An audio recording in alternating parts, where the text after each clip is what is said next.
Welcome to today's edition of the show podcast. In addition to the news that broke Wednesday regarding the release of John Brown, the Buffalo Bills also make some moves with a couple of their interior defensive linemen. According to Ian Rapoport, the Bills have released Quinton Jefferson and reworked Vernon Butlers' contract to reduce his salary.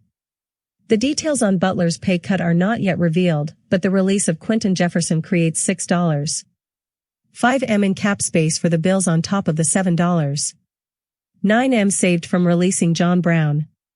Jefferson was acquired by the Bills last offseason in free agency at a surprisingly high price tag.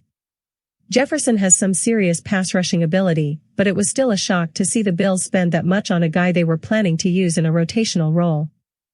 Butler has a very similar story, as he was also signed at a high price tag in free agency last offseason, but maybe this decision by the Bills simply came down to which one of the two was willing to take a pay cut to stick around.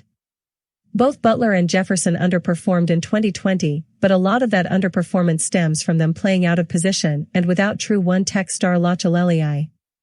Jefferson played on about 50% of the Buffalo Bills' defensive snaps last year, while Butler played on about 40%.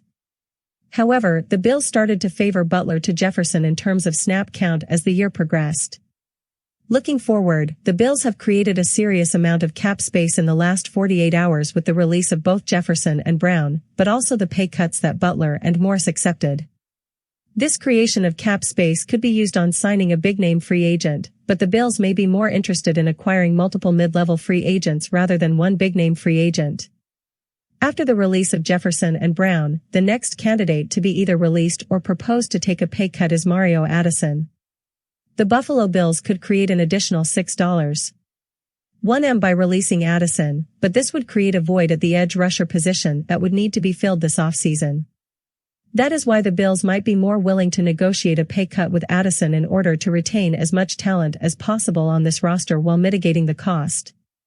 Additionally, the release of Jefferson may put the Bills in the market for a 3-tech interior defensive lineman in the draft. Prior to this release, Bills fans and draft analysts had been targeting 1-tech prospects for the Bills, but this move changes that narrative a bit.